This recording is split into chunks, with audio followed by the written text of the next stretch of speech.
Before we dive into today's episode, I have something truly special to share. Next September, I'll be leading an intimate women's retreat through the south of France and northern Italy, and you're invited. Picture this: mornings exploring the colorful markets of the French Riviera, afternoons sipping wine, and a hotel view with golden Mediterranean sunsets. Whether you love photography, food, or just want to reconnect with your playful creative self, this trip is designed for you. Spots are limited, so if all this sounds like your kind of adventure, please visit tourwithabsolutely.com and look for the tour France and Italy with Crystal. You can also send me a message or check out the show notes.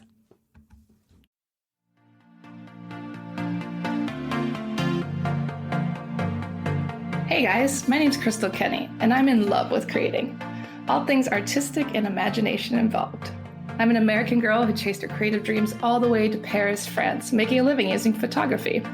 This podcast takes you inside the stories of all the artsy folks I've met along the way and gives you that extra push to discover your creative gifts. The desire to create is deeply inside each and every one of us, and I give you the tools and inspiration to find a new way of living a more creative life. This is La Vie Creative, the podcast.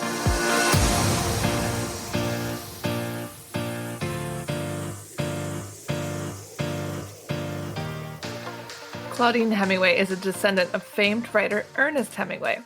We bumped into each other at a party and decided to team up and dive deep into French history, but with a twist, by bringing a spotlight to those lesser-known creatives in France. This is History with a Hemingway. Welcome back, guys. I am so excited once again to have Claudine on the show. She is my favorite historian talking about powerful Paris women. And today we are talking about Victorine Meurent. And she is actually known for being the most preferred model of Manet.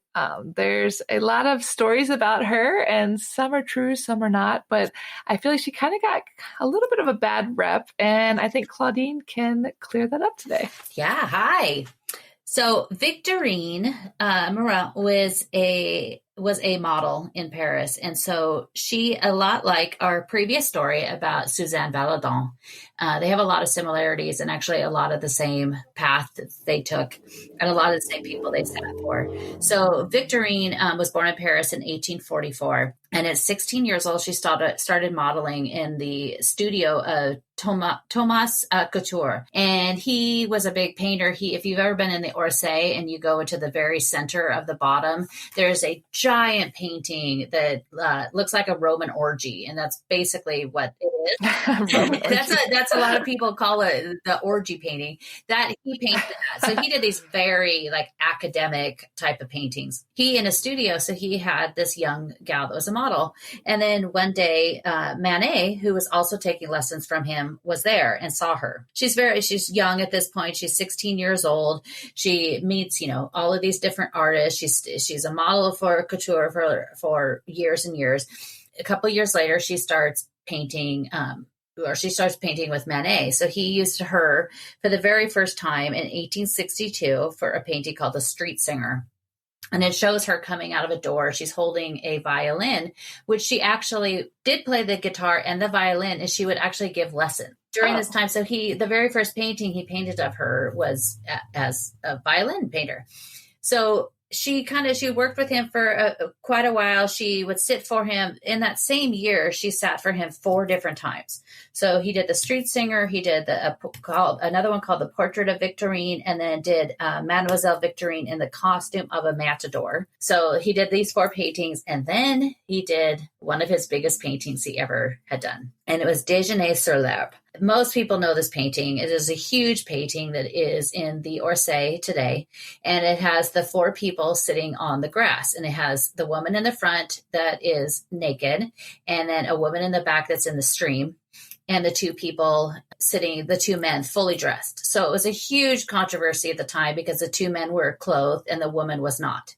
And at that time, the only time you really saw naked women in art were when they were portraying a goddess, a mythological goddess. And so it was always this like conceptualized visions of a nude woman. It never was like, this is a person. So it was this huge controversy when he was doing it. He was inspired by a painting by Titian that's in the Louvre today still, that he would go and spend all of his time at the Louvre copying. So they had a lot of times starting at the very beginning, when the Louvre first opened in the late 1700s, they would have times that 3 days a week that copyists could come in. And so they could actually take a painting off the wall, put it down, set up their easel and copy this painting. That's so wild. Could you imagine doing that at the Louvre today? You still could do it. You just you can't take the paintings down, but there's all the time you come across people setting up their easel, copying paintings. And there's all these rules to it. Like, it has to be a smaller size. It can't be the exact same size. You can't copy the signature. The back of it has to be stamped by the Louvre. So there's a lot of rules to it, but you still could do it today, which is actually, really interesting. I just posted about it on my Instagram just the other day.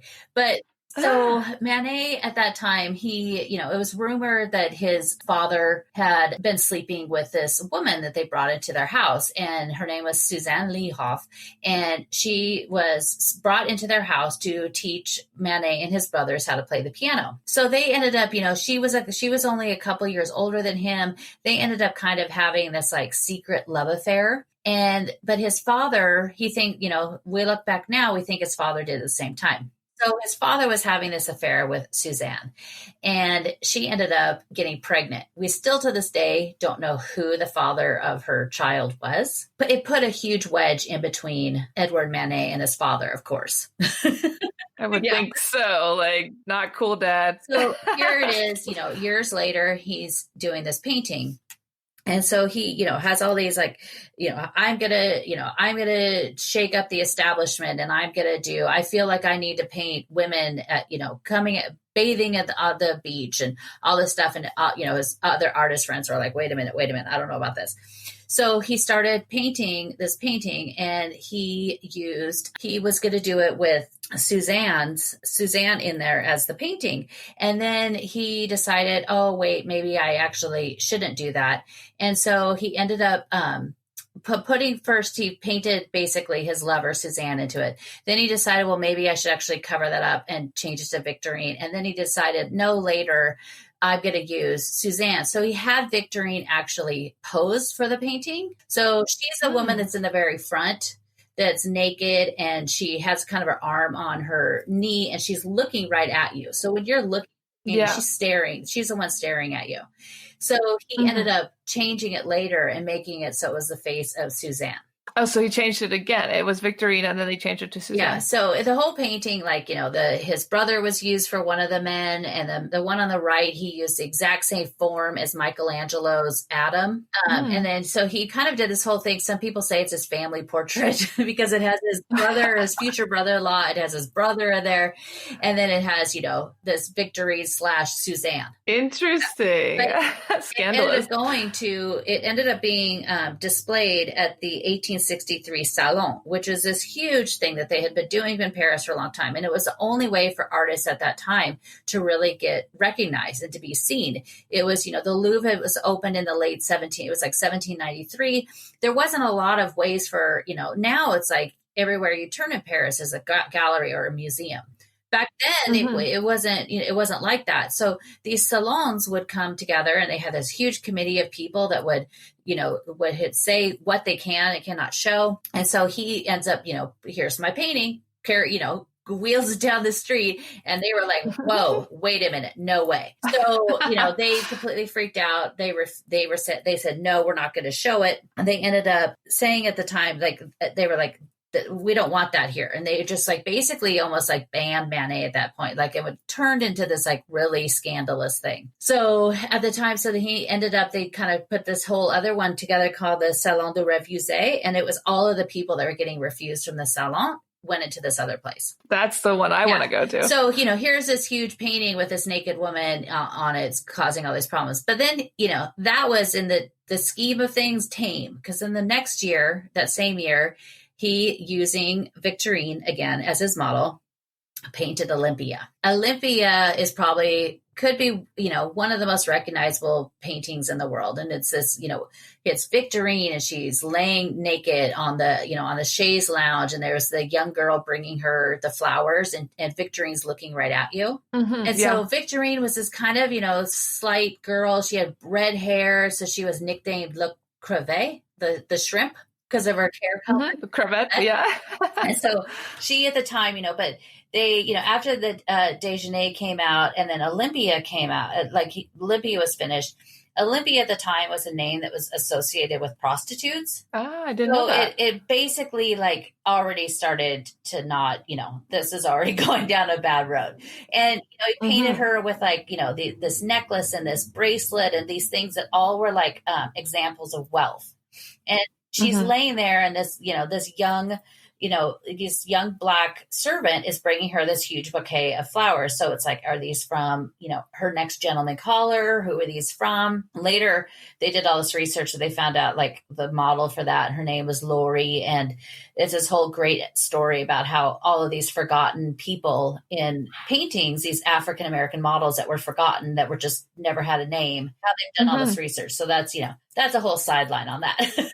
Yeah, definitely. I'd be interested to the models that never got credit. So she's, here's Olympia sprawled out. It's another, he was also inspired by Titian for his Venus of Urbino painting that is also in the Louvre. So Manet spent so much time there. I think he just was constantly inspired by these, old Italian masters. Here's Victorine. She has her hand over her dainty area.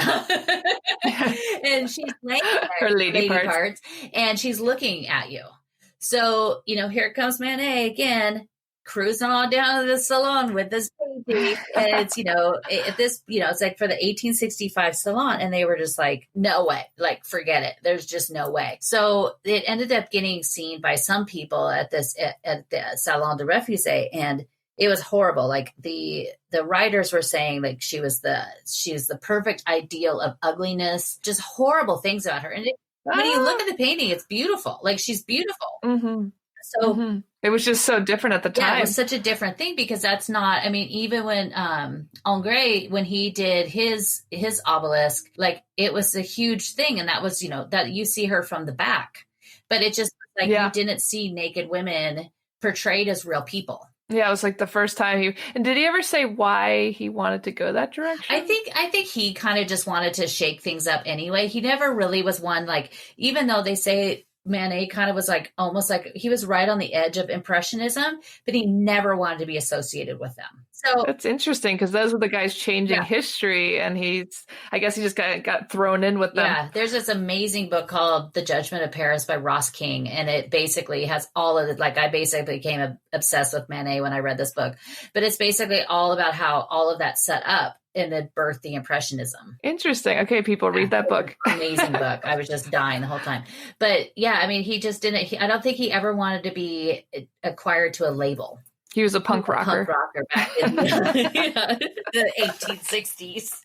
Before there was rock and roll. So, she gets rejected. There's this, everybody, here she's been portrayed naked. Then everybody starts talking about, it's all the talk in Paris that, she's a prostitute, and she's all of there's a lot of stories that come out about her being a drunk and wandering the streets and trying to capitalize on her fame of being Olympia. And, a lot of those things aren't true. It's just the media being nasty. Yeah, could you imagine today? Yeah. Oh gosh. Who cares? So, but she, it's really sad, but he painted her, and he painted her another time with it's got the woman with a parrot, and that was another symbol of a courtesan. If you had a parrot was a symbol of a courtesan / prostitute. Interesting. And why was Olympia considered a prostitute? I don't know. They just were considered, that was a name considered tied to a prostitute. Okay. Yeah. Just because. Yeah. It's pretty, at that same time too, you had it was Napoleon III, and he had quite a few courtesans, and, the courtesans of Paris, those stories, oh my gosh, those ones are pretty amazing too. Some of these women. So what happened to Victorine? Did she respond to everyone calling her a hooker and like saying she was sleeping with Manet and all I don't this? think so. I mean, she kept on modeling. Her last painting with Manet was in 1873 when he did the one at the Gare Saint Lazare, and it shows her just sitting there with a teeny tiny puppy on her lap and a little girl that's looking through the gate, and you really only know it's the Gare Saint Lazare because of the steam coming up. She at that in the 1870s she started painting too. So she started taking lessons, and they were teaching the very academic way of painting, and Manet didn't like that. So that kind of was their split. Surprise, surprise. He didn't like Yeah, mainstream. exactly. So he, they painted 8, whatever you want to call Desjardins, the 8 or 9 paintings that he did of her. And they basically fell out of contact. Interesting. So she continued to paint, and then did she go on to make money as a painter? She didn't make very much. She still modeled. She modeled all the way up until the 1890s. So, for 30, 40 years, she was a model. And she modeled for Degas, Toulouse-Lautrec, Puvis de Chavannes, who, all of those painted Suzanne Valadon as well. Yeah, it's funny how they overlapped. We were talking earlier if we wondered if they knew each other, if they were besties or not. There was 20 years difference between them. But, I mean, you got to think that at some point, if, Degas is painting a painting with one person in it, there's not a gaggle of people standing around, Yeah, it's not a film set where you're waiting for your call, but you would think that those two women had to have crossed their paths, which is fascinating. They must have. I mean, they were posing for the same men. How could they not? Yeah. And I'm curious, just like, it's so hard to find information about the models because they weren't really famous enough to be written about in a way. There's a book that actually just came out that I have ordered, and it's about Victorine. So I'm kind of excited to get that to see. But I read a article with the author, and she was saying also how it was incredibly difficult to find information about her. Yeah, because these women, they didn't really record their histories. They were just the hookers in the paintings. They were just, like we said with the Suzanne, like it wasn't I think like you think now back and you're like, oh my gosh, you sat for Degas, that painting is about here. I'm like, that's amazing. Back there, it was like basically the level of prostitution. Yeah, no, it was not respected at all. Just kind of like a lot of the painters, who have become famous now. And back then they were just poor, poor people suffering. Yeah. So it's really sad. But she started painting in 1870s. And then in 1876, she submitted a painting to the Salon, and her painting was accepted. The same year Manet's was not. So do you think that was another wedge in that relationship? So, and the way that the Salon did it is they had rooms by the last name. In the M room, there was no Manet, but there was the Victorine Meurent. Oh, I love that though. I mean, she made her comeback. He got denied, and here she is on the walls. I mean, after being labeled a prostitute. So she actually, she was at the salon for like 6 or 7 different years that they had done it. She did quite a few paintings and a lot of self-portraits. So there were more portrait type of paintings that she had done. Sadly, there's only like 1 or 2 of her paintings left today. Yeah, I was reading about the end of her life, and I don't know if it's correct or not, but they say that when she died in 1927, they were saying that they did a big bonfire with all her stuff. So in the early 1900s, she ended up moving to Colombes, which is just 6 miles northwest of Paris, to this tiny little town. And she ended up moving with her partner. Well, they all say that she moved with this woman, Marie Dufour, and it's thought by people that they were together, that was her partner. So they basically moved to this tiny town. She hurt her hand, and so she couldn't paint anymore. And Manet, after Manet died, he had told her early on that he would give her, if these paintings sell and I make money from you, I will give you some money later. I'll give you more money later. Did he do it? After he died, she sent a letter to his wife, Suzanne Lehoff, and said, he told me this, I broke my hand. I hurt my hand. I can't paint anymore. I need some money. And Suzanne just basically brushed her off. Well, it's not really a surprise because didn't everyone assume they were sleeping together? I think that they probably assume every artist is sleeping with every model. Yeah, exactly. You're naked with my husband. Exactly. Sitting for hours. So they moved to this little town, and then she died in 1927. And then a few years later, her partner Marie died. They said that a neighbor witnessed that they took all this stuff out of the house and basically put it into a bonfire. And so in it That's was so sad. So there's a small museum in that town, and they have one or two of her paintings. I've seen either one or two. And we don't even really know why they burned her stuff. Maybe it has something to do with her being a lesbian when it wasn't cool, or her family wasn't a big fan of her in general. Like, do we even know who burned her stuff? No, I think they just probably were like cleaning out the house, and they probably just didn't care, and threw all these things, probably not even knowing. Yeah, and I think it's really interesting too that everyone thought she was sleeping with Manet, but he died when he was only 51 from complications related to syphilis, and she lived to be 83. So obviously they were not. Right. Exactly. Yeah. I don't think she was. I mean, the story of Suzanne and how, she was modeling for Toulouse-Lautrec, and then they became lovers, and, all of these different stories. And there's quite a few different muses that modeled that, that it did go down that road. Just doesn't seem that way with Victorine. Yeah. Yeah. I feel like she was more into the ladies, and she's probably sick of all these like men just oogling her and telling her she looked like a prostitute.